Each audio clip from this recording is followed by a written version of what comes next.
Josh, what number Diet Coke is that for you? How dare you judge me? You come into here. How many times have you gone to the bathroom in your life, huh? Josh, you've thrown 8 cans in the recycling bin. What's wrong with you, man? I can stop anytime I want. This is a hot dog is a sandwich. Ketchup is a smoothie. Yeah, I put ice in my cereal, so what? That makes no sense. A hot dog is a sandwich. A hot dog is a sandwich. What? Welcome to our podcast, A Hot Dog is a Sandwich, the show we break down the world's biggest food debates. I'm your host, Josh Scher. And I'm your host, Nicole Inayati. And today we have a very special guest joining us. Please welcome People Magazine's Sexiest Doctor Alive 2015. And the reason my late Jewish grandmother once said to me, see, you could have been a YouTuber and a doctor. Dr. Mike Warshawski, welcome to the show. Wow. What an introduction. I hope my grandma, God rest her soul, is sitting there thinking the same thing. Very proud of my YouTube viewership and medical acumen. Boy, it is so hard to explain to 100 centenarian Jewish grandmothers what YouTube is. But when she found out there was someone that was also a doctor, that is when I immediately went down the totem pole. But comparison is the thief of joy. Mike, thanks for joining us. Thank you so much for being here. Yeah, I'm really excited to chat what seems to be something that you have on full display there. Some Cokes and Diet Cokes and peppers and Dr. Diet Pepper? Yeah. Correct. Did you go to medical school with Dr. Pepper? Are you familiar with his work? I believe that there was a Dr. Lisa Pepper in my class. That's tough. And I'm not making that up. There's a Dr. Pepper on Married at First Sight. Really? Yeah, best show ever. Huge. Today, Dr. Mike, we brought you on because Nicole and I are, I don't want to say dumber than some. I feel like, I don't think we're dumb. I think if we applied ourselves, maybe we could have been doctors too. So don't cut yourself so short, Josh. What's wrong with you? I could not have been a doctor. But what I can do is yell about diet soda on the internet. That's true. You can do that pretty well. And that's what we're doing today. Dr. Mike, we wanted to answer the question, is diet soda actually bad for you? And I know that is a very loaded question. Bad in always quotes. comes in quotation marks. Yeah. But I drink probably 3 Diet Cokes a day. It used to be more. How many Diet Red Bulls do you drink a day? Oh, okay. That's another. How many diet drinks? Including I would say your breakfast smoothie might also be a diet drink. Not mine. I drink a bunch of aspartame at 6 a.m. with my pre-workout. Yeah. I'm drinking aspartame at 9 a.m. with my protein shake. Yeah. I'm drinking aspartame at 11. There is not a point in my day in which aspartame is not coursing through my veins. And many people online, I feel like Nicole, I'd lump you in there, says, this is terrible for you. It's going to kill you. Mike, what are your initial thoughts? Well, the one thing that I can guarantee you is that life is going to kill you. So Yep.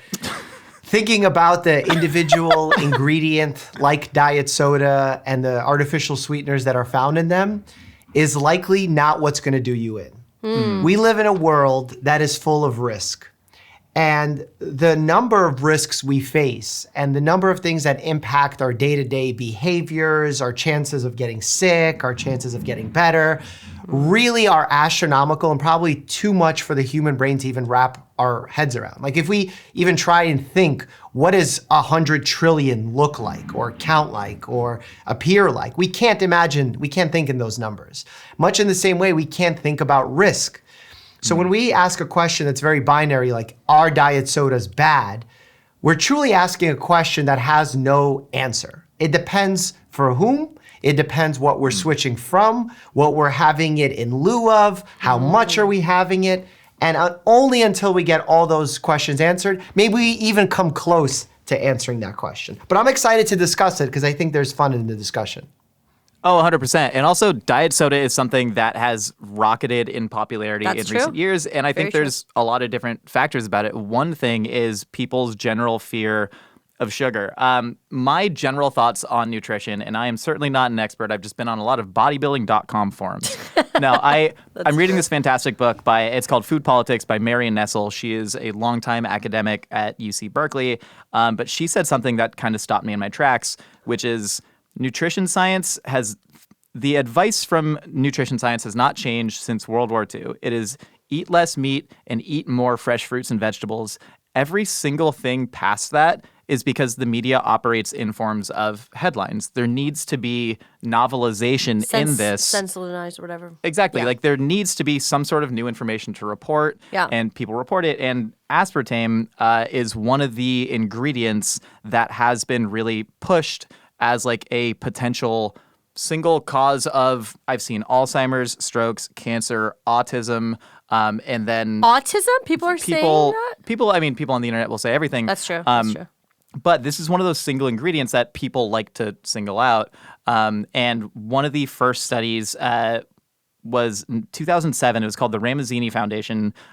They did a test where they were intravenously injecting lab rats with aspartame, and that showed a link to bladder cancer. And that was one of the first studies that really influenced people to not drink aspartame, or at least to fear it. But Mike, I want to ask you, what are the limitations on these studies where they're not experimenting on humans because they can't, and they're using things like lab rats, and they are, say, injecting things intravenously that you would normally consume orally? Like, what are the correlations that you can draw from that? Yeah, so basically when we do mechanistic research, starting with a hypothesis, we have a theory that if you consume product X, you're going to get outcome Y. Like, does aspartame increase risk of a specific cancer? We don't rush to start testing that in humans. We first start looking at the mechanisms in a petri dish, in a lab model, just to see what happens. And we start seeing a possible mechanism that can evolve. Then we raise that up and we start doing it in animal models. Sometimes that happens in rats, sometimes it happens in the rhesus monkey, and we start seeing the progression of it. Almost everything fails that initial hypothesis theory before reaching human outcomes. Even, like if you take big pharma, right, who want to maximize their profit. So they're not doing research willy-nilly. They're doing research on things that they believe have a high chance of working. And even with big pharma, when a medication starts in the hypothesis theory in those petri dishes and animal models, 999 out of 1,000 do not make it to human trials. And even when they make it to human trials, passing the human safety and proving that it actually works, 95% of those fail. So imagine if these are companies that have the most brilliant people in the world. They're trying to spend their money as efficiently as possible. And even then they're failing.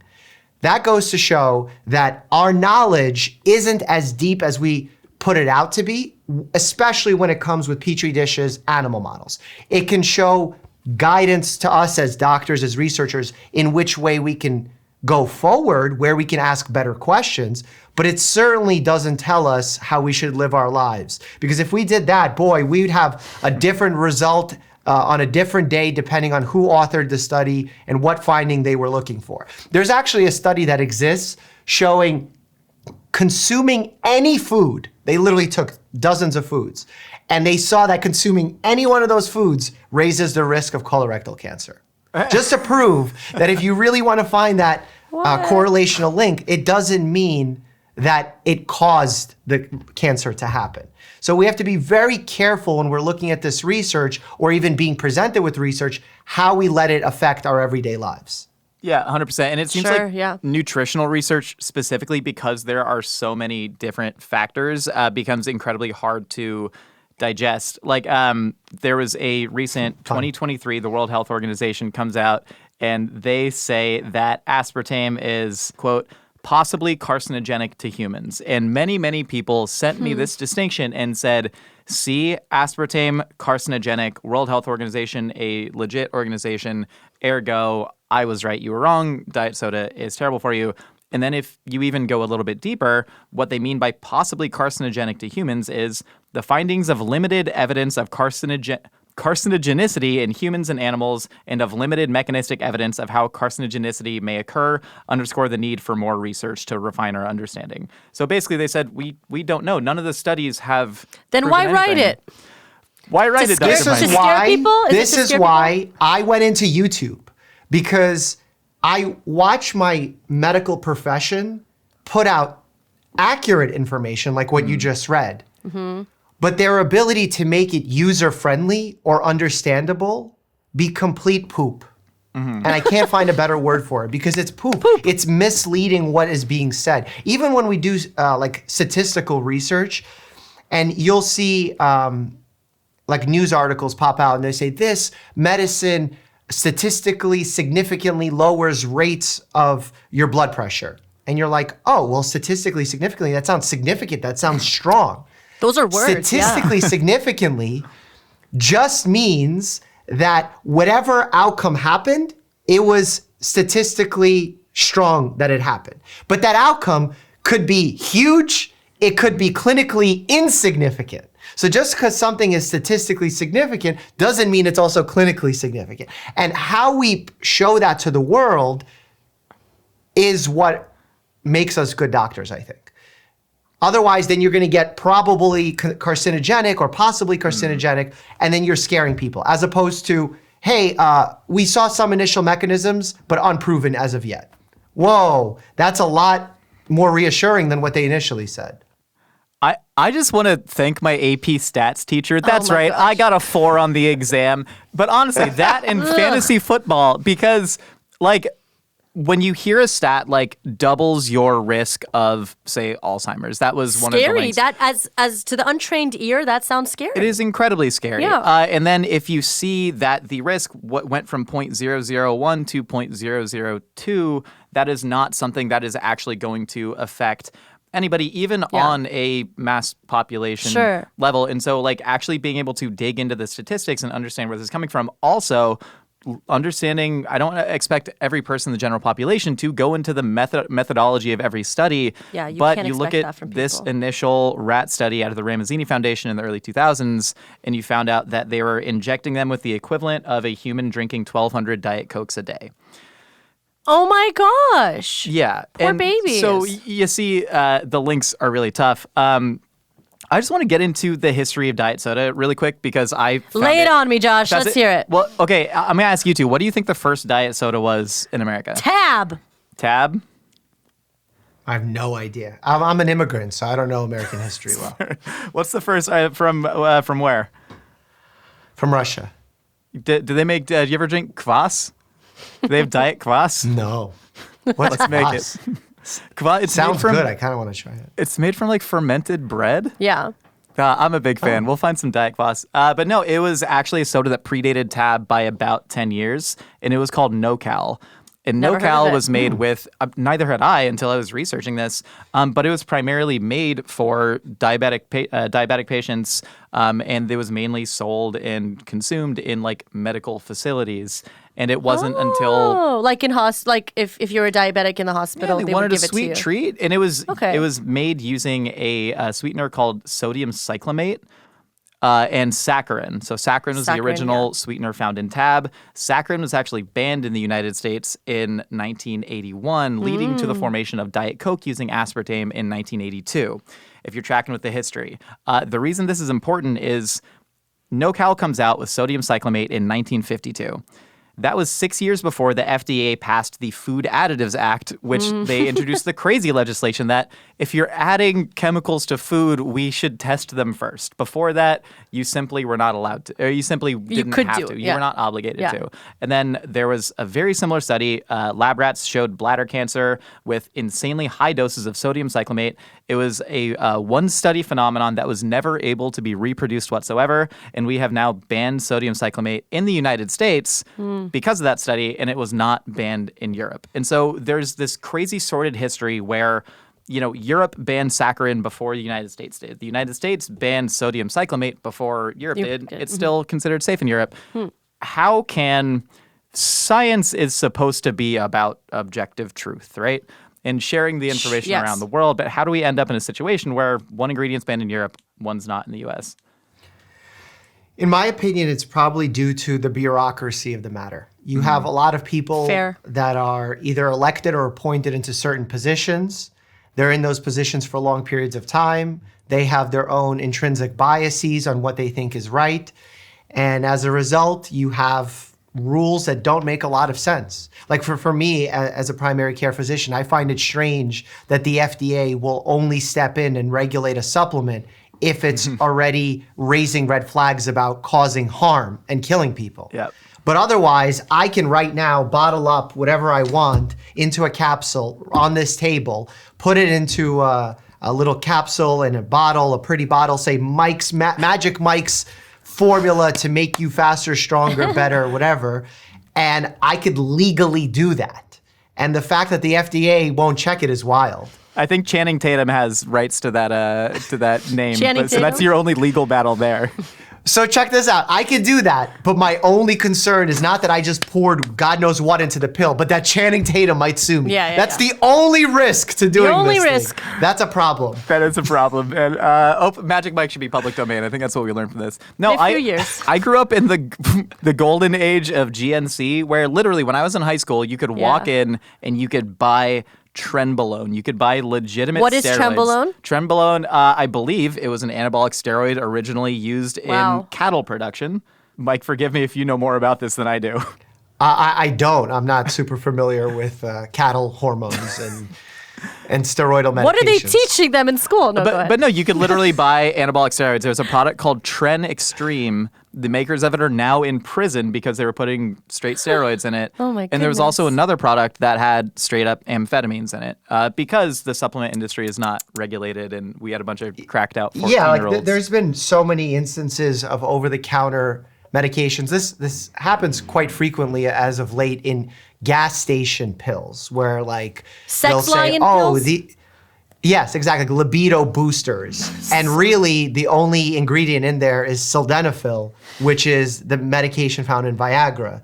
So they're selling a prescription medication within an over-the-counter medicine because no one's checking what's actually in it.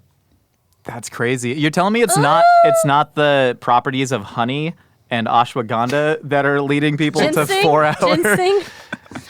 Well, that's probably the question I get most is like, which supplement should I take to boost X, Y, and Z? I'm like, probably shouldn't take anything unless there's a medical reason as to why you're taking it. Dark leafy greens. Dark AG1. Well, yeah, those are great. Why not take? My question is, why do people, instead of eating dark leafy greens, go for like some green powder? Just eat the dark leafy greens. Why make them into a powder? Chewing's awesome. It's a good time. Yeah, no, I too like to chew. That is a hell of a question. When I played sports in college, and I knew a lot of people who, instead of eating any vegetables, would only drink spirulina powder. That was the big thing. And they're like, I'm getting all the nutrients. And I was like, have you heard of a salad? But some people don't got it in the bag. I want to talk about the alternative to diet soda. Because when we're talking about people drinking diet soda, sparkling water. Well, yeah. I mean, water is probably I'm a Pellegrino girl. Always, let me tell you, every time at Shabbat dinner, my mother-in-law puts out all of the Cokes and then she gives me the Pellegrino because she knows I only drink Pellegrino. I don't like sodas, honestly, anymore. Like, you don't like the flavor, you don't like the sugary stuff. Okay. Well, I mean, when I was a kid, I loved Coke. I mean, I'm more of a Sprite drinker than any of these things. But I don't know what it is. I think it's too sweet, and I disgusted with the taste of Diet Coke and Zero and all these 0 calorie stuff. Do I have it like if I'm like eating food and I need some indigestion help? Yes. Do I have a sip of Diet Coke? Of course, because I feel like the fake sugar or the real sugar helps. But I don't drink, like people just drink cans of soda. Yeah. I can't do that. I think it depends on if Pellegrino also has a softer bubble. Which is why I don't like it. I need the violence. I need the violence of Topo Chico. No, 100%. That's why I don't like Pellegrino. I'm a soft, delicate lady. I like the soft bubbles. Too much bubbles, it just ruins my day. No, but we have seen an explosion in, I think part of it is the fear of full sugar sodas, the kind of carb phobia that we've been fed for our entire lives. Sure. Part of it is the fear of aspartame, the unknown, which is why we've seen things like LaCroix really explode on the market. Oh, sure. But Dr. Mike, do you drink diet sodas? Do you consume artificial sweeteners? No, I'm a Pellegrino guy myself as well. Well done. I'm proud of you. Or sparkling water in general. I will say anything bubbly, even if it doesn't have sugar, there's been some theoretical evidence as how it can influence weight. In fact, some of the doctors that work in my metabolic department in my hospital will frequently talk about with their patients who consume gassy beverages and how it creates some bloating and expansion of the stomach, which can then lead you to have more space in the stomach. Therefore, you don't feel as full if you have a smaller meal, if you don't have the sparkling water. So it's not something that's incredibly proven, but something that we take into consideration when we're giving recommendations. Well, this sucks. No, but I don't want you to think this sucks. There's no. I know. See, that's the thing. We can't villainize and say something's all bad or all good because Sure. if you're swapping from a sugary soda and you're looking to reduce the amount of added sugar you're taking in, which is probably useful in most cases, but if you're looking to do that, switching to a sparkling water is a great alternative. Agreed. But now if you're drinking a lot of sparkling water and you're having acid reflux symptoms and you're already struggling to lose weight and you've kind of hit a plateau, maybe it's something else you can try. But it doesn't mean I'm signaling everyone to stop drinking sparkling water. Thank you. I read a headline that said sugar is more addictive than cocaine. Dr. Mike, should I switch from putting sugar in my coffee to putting cocaine in my coffee? I hate those metaphors. They're so bad. No, please don't do that. I saw somewhere that said cheese is the same level of addiction as cocaine. Oh, God. So we're just going to put cheese in God. our soda. Well, okay, so when we're talking about is diet soda bad for you? We understand it is a clickbait title. There is absolutely no answer, but that's what people are likely searching. Yeah. That is what I have searched hundreds of times, and I get on WebMD, and then it says you have colon cancer, and then I get freaked out. It seems to be there are two sides to this. There's what's happening to you on the molecular level with diet soda, which all the studies, again, the World Health Organization said possibly carcinogenic Maybe, because possibly. the evidence isn't really there. But the more interesting side of it to me is the behavioral side of it, which when you're drinking diet soda, what is it doing to you psychologically? You said that this tastes disgusting to you. Probably Can because I have a sip? Yeah, Did you put your mouth on it? I did, yeah. I'll But put I my mean, mouth on it too. I have a clean slate for most things. But you Give me a sip of regular soda. you were not raised on drinking a bunch of sugary I beverages, was not right? raised that way. I used to drink a half gallon of cranberry cocktail, not juice, mind you, cran-raz cocktail a day, because I thought that there was fruit in it. I wasn't raised with a lot of like nutritional education. I thought there was fruit in it. That meant it was good for me, so I would drink it with impunity. But like that imbued my taste buds with just such a fortitude, Nicole, to withstand all of this taste. Combine that with my love of pre-workout and various nerds candies. Yeah. And I taste Diet Coke, and it's like shooting a BB gun at a tank. To me, like I need this flavor. But can you just drink the regular Coke for a second and tell me how much better that tastes? Oh my God, it's like the nectar of the gods. So good. But if I drink the My equivalent, gosh. if I drink the equivalent of, say, I drink 4 Diet Cokes a day, I drink 4 of these. That's an additional, quick math, 640 calories. That's so much. Which, you know, is not. It runs contra to my own personal Ethos. Like, to my own fitness and health goals. Sure. You know, so for me, I'm like, I need this, but there's been a fair amount of research out there that says if you drink diet soda, because aspartame is 30 times sweeter than sugar, it is conditioning you. And there's been some really convincing research both on humans and fruit flies that were fed Splenda instead of sugar, ate 30% more food. And they also found this with people when people consumed diet soda, and this is on analyzing 10 years of data of people's real lifestyle choices. People who drank diet sodas ate about 30% more what they call discretionary calories, which are fun little treat foods. So there does seem to at least be not causal, but correlational link. Correlation. Yeah, between drinking diet soda and eating more sugary foods outside of that. Wild. Yes, and then when we look at the randomized controlled data, which is kind of our gold standard of when we do research, and why dietary research usually is not randomized controlled, because you have to like monitor what every person eats and then swap them and randomize them to certain groups. That's very hard to do long term. And if we don't have long-term data, we end up using questionnaires and following people for a long period of time and all that stuff. But what we found is, yes, in some instances, we found that people have a prerequisite for, like a precursor for more sweet foods if they consume a lot of these sweetened beverages. And then in some randomized controlled data, we found the exact opposite. That when you compared people to these artificially sweetened beverages, to water, to regular sodas, we found that people who drank artificial sweetener beverages actually got their sweet kick from those things and ended up eating less sweets and lost more weight. Sounds simple. So sounds like science is all It's over the conflicting, place. It's Sure. which conflicting means information. that there is no clear answer yet. So now I'm going to give you the practical answer of how I practice in a field of uncertainty. Because being a good doctor, especially a family medicine doctor, means I have to work within the bounds of our current knowledge.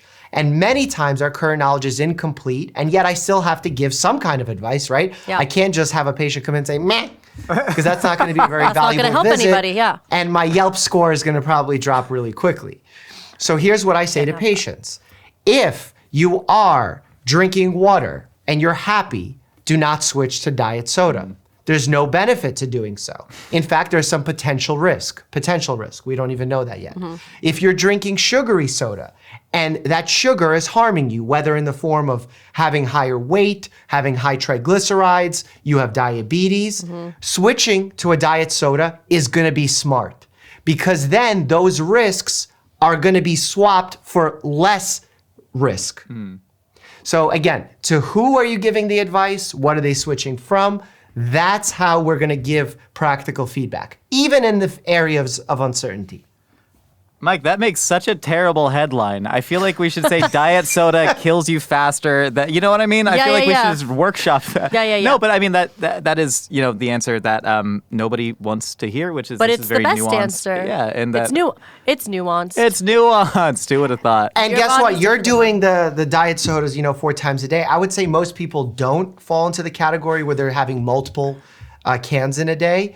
Most people who are looking into this are just having it sometimes, barring certain outliers.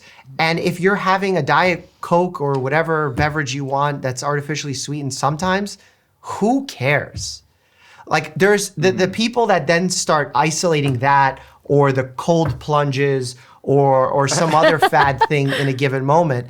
It's like, you are so disconnected from the risks we face in everyday life, how our mental health changes when someone breaks up with us, whether or not we take too much of a prescription medication, whether or not we're over consuming calories, whether or not we make it to the gym, whether or not we sleep well. Those things have huge impacts of our health. Talking about the 4-minute cold plunge protocol that you're doing, or whether or not you have 1 Coke can a week, is so useless.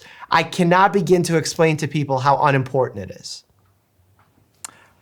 Gut health, Nicole. The key here is gut health. This comes in and it eviscerates your flora. Full of sauerkraut before every meal. The fauna within my gut right now. And the flora within little it as birds. well. There's little pigeons and they're pecking at... No. The flora is the flowers and the fauna are the little deer. This guy, he's on the he's on the payroll for Big Pharma right now. I know. Why do we have him on? Cold plunges, they target, Nicole. They target your lipidinous. Lipedema. If it lasts for 4 hours, see Dr. Mike. Yeah, sex line pills.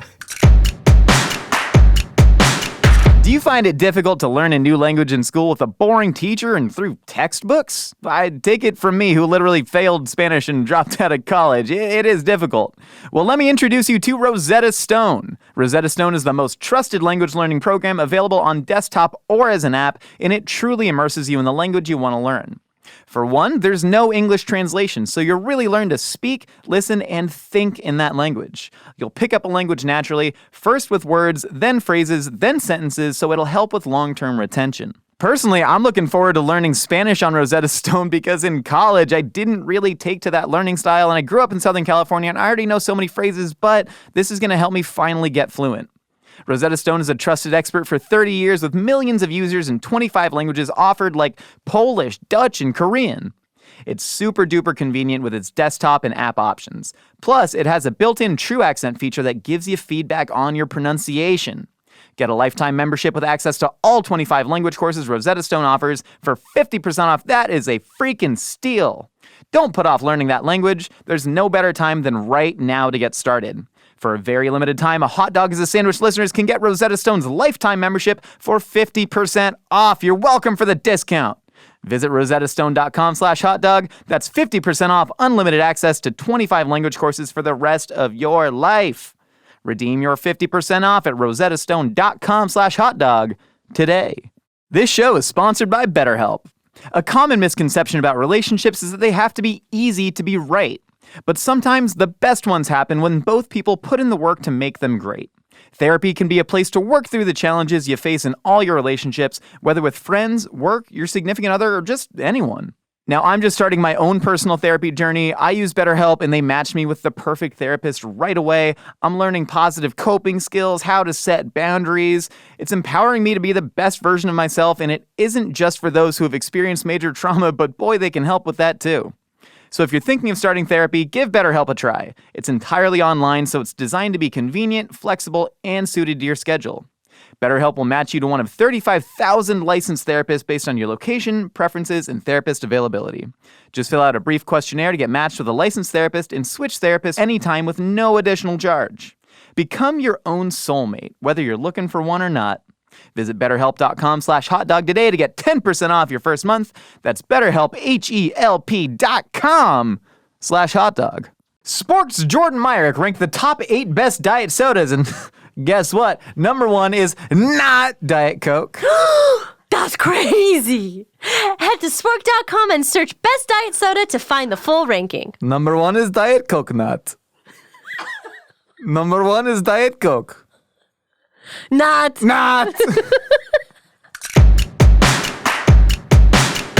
All right, Nicole and Mike, we've heard what you and I have to say. Now it's time to find out what other wacky ideas are rattling out there in the universe. It's time for a segment we call Opinions Are Like Casseroles.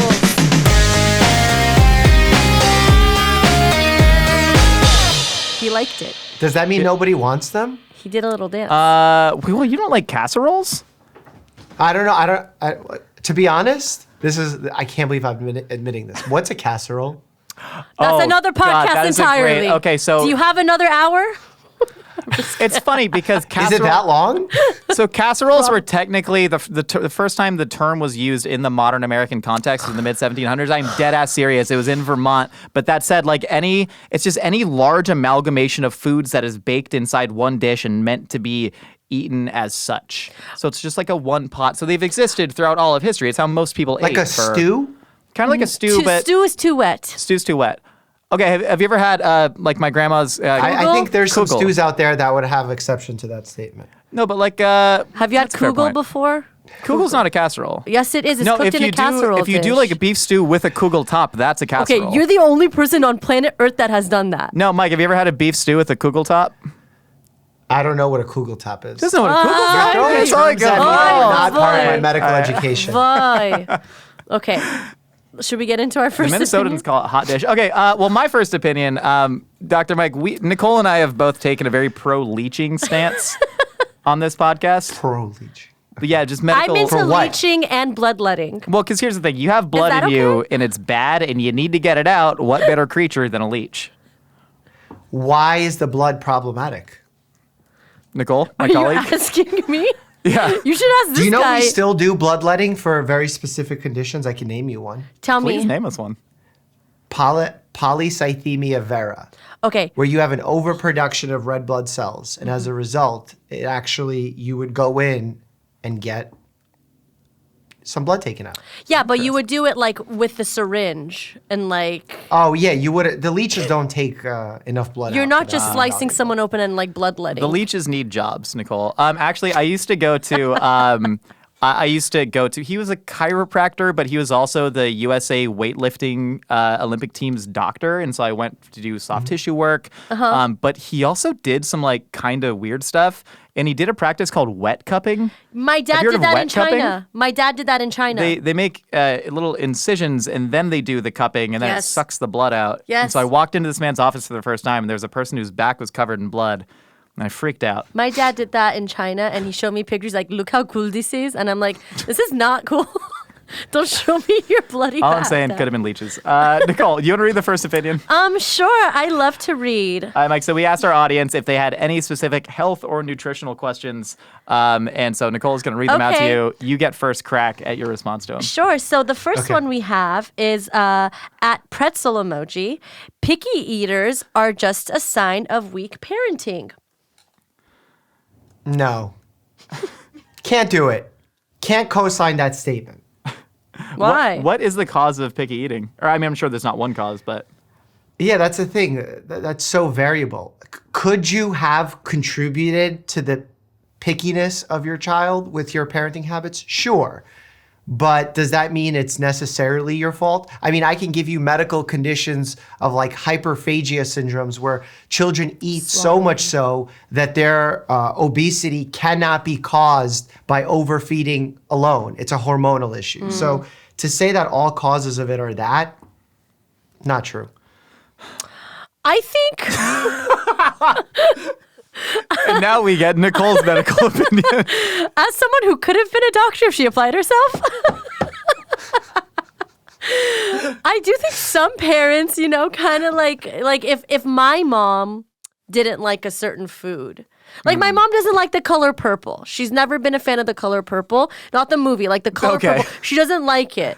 Do I now have a slight aversion to the color purple? A little bit. It's not my favorite color. Sure. Do I think But there's plenty of examples of people who like hear that from their parents and then love the color purple. Yeah, that's do the me. opposite. Okay, but that's because of the way you were raised. Like, I always wanted to be like my mom. So. Are you familiar with the 2008 study of Rodriguez et al. Coming out of University of Illinois Urbana-Champaign, where I think All right, next opinion. We got... What do you mean? You need to say something about this. Well, I know nothing about parenting. I'm just so afraid. I really want children, and I'm so afraid that I'm going to do all the things that I think are right, and then they're going to hate me and only eat French fries and just let them hang out with rice. Auntie Nicole. They're going to be whipped into shape. Don't worry about it. Okay. I'm going to correct the opinion, and the opinion will state this now. Parenting can have an impact on the pickiness of your child's eating habits. I like that. That's good. Well done, Doc. Nuance, baby. All right, we got. I had one that I liked. Also, Here we Nicole, go. your drink is purple right now. Oh, my drink is purple. It's like pink. It's like fuchsia. Look at you overcoming childhood trauma. I'm proud of you.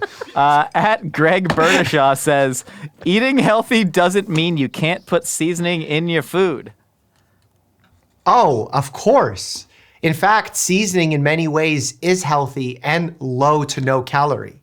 There's so many ways to use spices where you're not adding to the caloric intake, and we've seen spices carry a correlation for healthier outcomes. And notice I say spices aren't necessarily perfectly healthy, but they lean healthy. Yeah, it's so funny because my relationship with diet and nutrition, I know this stuff is very nuanced and can frankly be triggering for a lot of people, but for me, all the people I grew up around, I was a hammer thrower in college. Nicole's sick of hearing about this, but my coach... I love it. Don't say that. I love it. My coach would threaten to take away my scholarship if I dropped underneath 250 pounds and we were working out constantly. How old were you? This is from like 18 to 22 in college.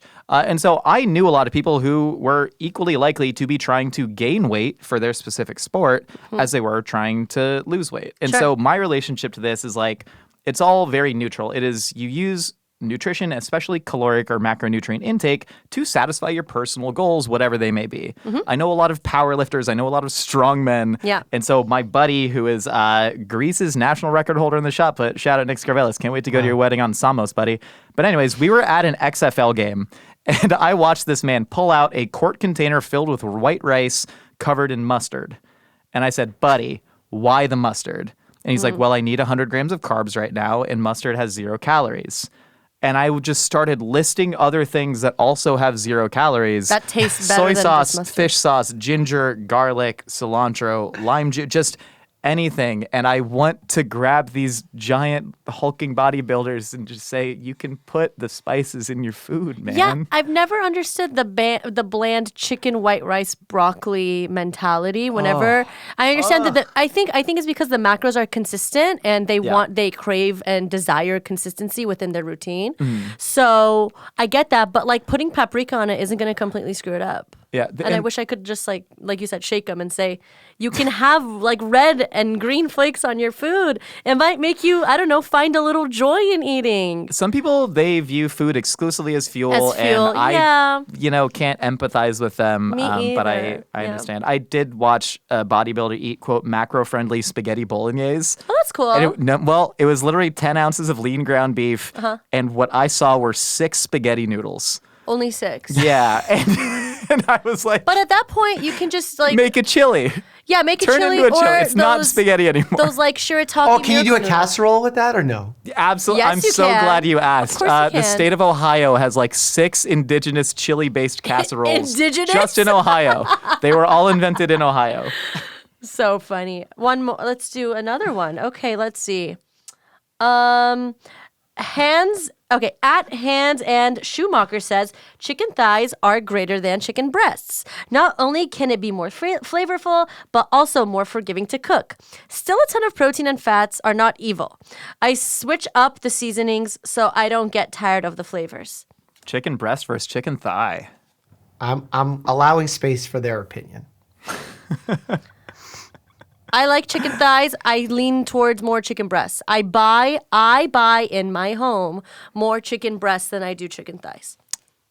People in America buy more boneless, skinless chicken breast than any other meat product on the market. Makes sense. And it sucks because 99% of people don't know how to cook it properly. The best advice I can give is right when you get your chicken breasts at home, season them with salt. That salt is going to permeate throughout the entire chicken. You are curing your chicken. Marinating with anything but salt does literally nothing. Spices don't seep, but salt does because it creates a reverse osmotic reaction within the protein structures of the flesh. It makes your chicken 10 times juicier, and you won't hate what you're eating. True. That said, my one thing about diet, my one rule is that I will never eat so clean that I have to eat chicken breast over a chicken thigh. If you are schwitzing about your decision between thigh and breast, I think you've lost the plot on what it means to eat and enjoy food. That's what I believe. That's great. That's good. Mike, do you cook? That's fair. I don't cook. I occasionally dabble, but I generally don't cook. What I did find the other day, because my cholesterol levels came in unfavorably last time I checked, I needed to decrease the amount of saturated fat I was consuming.